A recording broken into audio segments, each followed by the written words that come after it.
Assalamualaikum warahmatullahi wabarakatuh. Bagaimana kabarnya anak-anak? Oke, anak yang sehat, anak yang cerdas, serta anak yang soleh. Ya, untuk kali ini kita akan belajar pada materi pecahan senilai.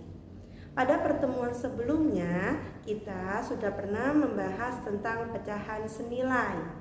Tetapi pada pertemuan kali ini kita akan membahas lebih dalam lagi apa itu pecahan senilai.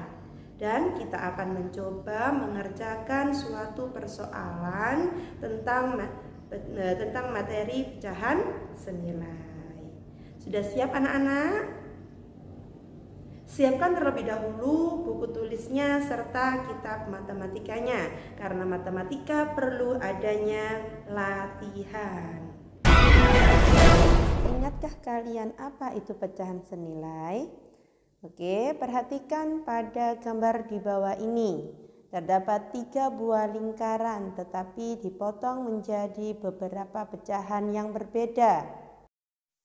Pada gambar yang pertama, lingkaran tersebut dipotong menjadi 2 bagian, sehingga satu bagian yang diarsir bernilai 1/2. Sedangkan pada gambar yang kedua, kita potong menjadi 4 bagian, tetapi yang diarsir 2 bagian, sehingga nilai pecahan yang diarsir adalah 2/4. Begitu juga pada gambar yang ketiga, dipotong menjadi 8 bagian, sedangkan yang diarsir ada 4 bagian, sehingga besarnya pecahan pada lingkaran yang ketiga yaitu 4/8 bagian yang diarsir.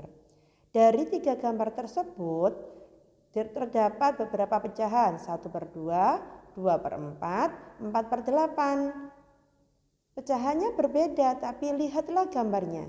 Jika di sampingan tersebut terlihat jelas bahwa ukuran mereka sama, meskipun pecahannya berbeda tetapi nilainya sama. Nah, maka dapat disimpulkan bahwasanya pecahan senilai adalah pecahan yang dituliskan dalam bentuk berbeda tetapi mempunyai nilai yang sama. Lihatlah garis bilangan pecahan senilai di bawah ini. Terdapat 5 garis bilangan pecahan yang berbeda ukuran. Yang pertama, di situ terdapat pecahannya mulai dari 0/2 sampai 4/2. Dan yang kedua, 0/3 sampai 6/3. Perhatikan pada gambar garis bilangan selanjutnya ya. Nah, di situ kita lihat sudah ditandai tanda biru ya. Tanda biru tersebut menunjukkan bahwasanya pecahan-pecahan tersebut merupakan pecahan senilai karena besarnya sama. Lihat pada garis bilangan yang pertama, 1/2. Di situ 1/2 berarti sama dengan 2/4. Begitu juga pada 3/6. Pada garis bilangan yang kedua, lihat lagi di situ. Coba lihat 2/3. 2/3 sama dengan yang mana ya? Oh ya, 2/3 itu berarti nilainya sama dengan 4/6. Coba cek lagi. Lihat 5/3. Oke, 5/3 di situ kita lihat bahwa 5/3 sama dengan 10/6. Nah, dari beberapa garis bilangan tersebut kita peroleh bahwasanya 1/3 itu sama dengan 2/6, 1/2 sama dengan 2/4 dan juga 3/6. 2/3 merupakan pecahan senilai dengan 4/6. 2/2 sama dengan 3/3, sama dengan 4/4, sama dengan 5/5 dan 6/6. Kemudian 4/3 sama dengan 8/6, 3/2 sama dengan 6/4 dan sama dengan 9/6. Begitu juga pada 5/3 sama dengan 10/6 jika dilihat dari garis bilangan. Nah, kita lihat dulu itu sudah ditandai dengan garis titik-titik berwarna biru. Sekarang kita akan mencoba untuk memecahkan suatu permasalahan tentang pecahan senilai.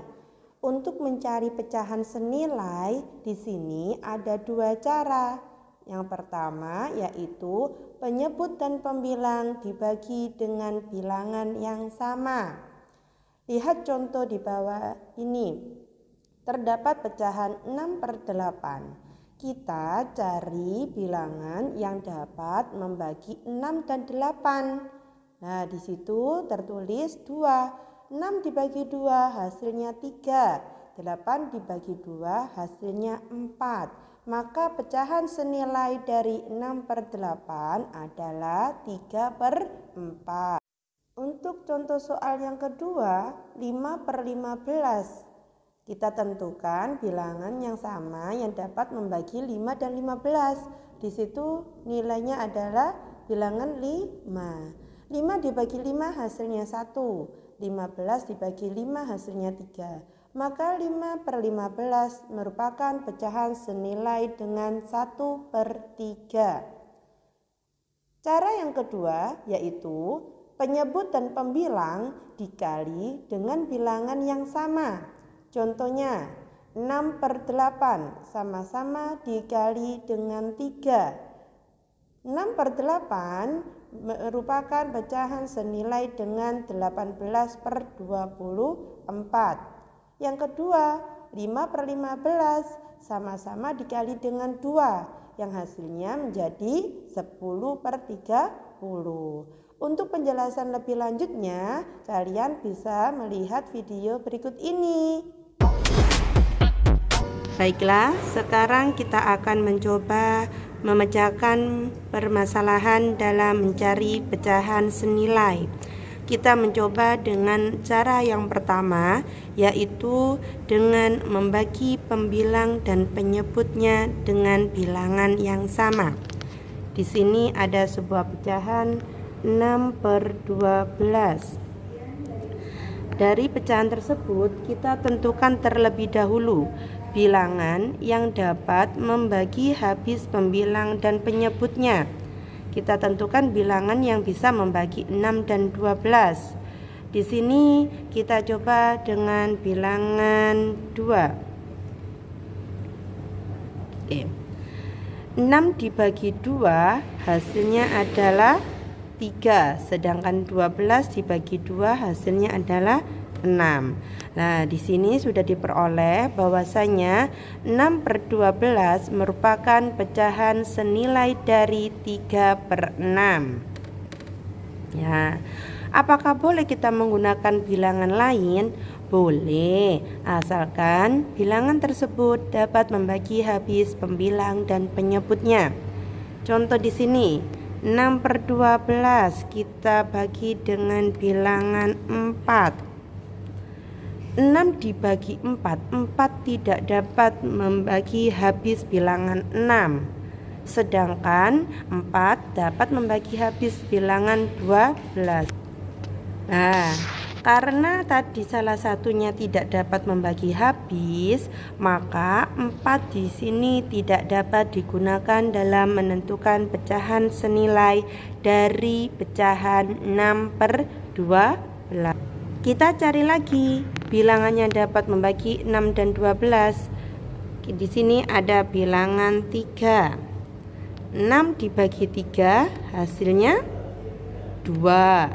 12 dibagi 3 hasilnya 4. Nah, ditemukan di sini bahwasanya 6/12 merupakan pecahan senilai dari 2/4. Dari kedua contoh di sini, maka diperoleh bahwasanya 6/12 merupakan pecahan senilai dari 3/6 dan juga 2/4. Paham ya anak-anak ya? Sekarang kita mencoba dengan cara yang kedua, yaitu dengan mengalihkan pembilang dan penyebutnya dengan bilangan yang sama. Langkah yang kedua ini anak-anak akan lebih mudah lagi karena bilangan yang digunakan bebas, ya kan?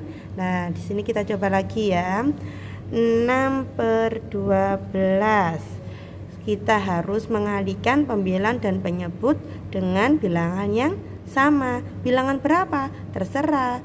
Bisa saja asalkan bilangannya bilangan bulat. 6 kali 2. Nah, 6 kali 2. 6 kali 2 hasilnya 12. 12 dikali 2 hasilnya 24. Nah, di sini maka 6/12 merupakan pecahan senilai dari 12/24. Kita coba lagi dengan bilangan lain. 6/12 sama-sama dikali dengan 3. 6 kali 3 hasilnya 18. 12 kali 3 hasilnya 36. Nah, dari cara yang kedua kita sudah menemukan bahwasanya 6/12 merupakan pecahan senilai dari 12/24 dan 18/36. Dari dua cara tadi, maka kita tulis di sini 6/12 merupakan pecahan senilai dari 12/24 dan juga 18/36. Dari dua cara yang pertama dan yang kedua, apakah itu dikatakan pecahan senilai semua? Iya. Nah, dari kedua ini ditemukan bahwasanya kita urutkan dari yang 2/4 sama dengan 3/6 sama dengan 6/12 sama dengan 12/24 sama dengan 18/36. Semuanya ini merupakan pecahan senilai. Paham anak-anak? Oke, sekarang kita mencoba menyelesaikan sebuah permasalahan lagi. Di sini contohnya ada sebuah pecahan 8/10. Kemudian di sini ada 5 dan yang atasnya pembilangnya tidak diketahui. Nah, kalau ada soal seperti ini kita lihat terlebih dahulu. Karena tadi cara mencari pecahan senilai kan ada dua cara, yaitu dikali dan dibagi. Nah, sekarang 10 kok bisa berubah menjadi 5? Lebih kecil apa lebih besar? Ya, lebih kecil. Karena 10 menjadi 5 itu lebih kecil, ya kan? Maka kira-kira menggunakan cara dibagi apa dikali? Ya, pinter. Dibagi. Nah, di sini 10 dibagi berapakah hasilnya menjadi 5? Bagi berapa, Nak? Dibagi 2. Pinter ya. Nah, karena penyebutnya dibagi 2, maka pembilang juga harus dibagi 2. 8 dibagi 2 hasilnya adalah 4. Maka di sini sudah ditemukan bahwasanya 8 berubah menjadi 4. Bisa ya dalam menyelesaikan ini ya. Kemudian ada soal lagi. Tiba-tiba di sini diketahui bahwasanya 12. Kemudian yang bawah tidak tahu. 4 berubah menjadi 12. Lebih besar apa lebih kecil? Lebih besar. Tadi kalau lebih kecil maka menggunakan dibagi. Nah, kalau lebih besar maka menjadi bagaimana? Dikali. Pinter. 4 dikali berapa? Hasilnya 12. Berapa? Pinter. 3. Karena pembilang dikali dengan 3, maka penyebutnya juga harus dikali dengan 3. 5 dikali 3 hasilnya adalah 15. Maka di sini diperoleh 15. Jadi 8/10 merupakan pecahan senilai dari 4/5 dan juga merupakan pecahan senilai dari 12/15. Jika ada persoalan seperti itu, kita tentukan terlebih dahulu pakai cara dibagi apa dikali. Paham ya? Selamat mencoba. Berikut ada beberapa soal tentang pecahan senilai. Cobalah kalian mengerjakan soal-soal berikut ini. Silakan ditulis kembali di buku tulisnya, lalu dicari pecahan senilai yang sesuai. Terima kasih atas perhatiannya. Mungkin cukup sekian pada pertemuan kali ini tentang pembahasan pecahan senilai. Kita akan berjumpa lagi dengan materi selanjutnya. Jangan lupa latihan. Mencoba. Jangan takut salah. Matematika perlu adanya sebuah percobaan, tidak hanya menghafal, tidak hanya membaca, tetapi kita harus berani mencoba dalam menyelesaikan permasalahan. Cintai pelajaranmu supaya kita lebih paham lagi apa materi yang kita pelajari. Sampai jumpa pada pertemuan selanjutnya. Assalamualaikum warahmatullahi wabarakatuh.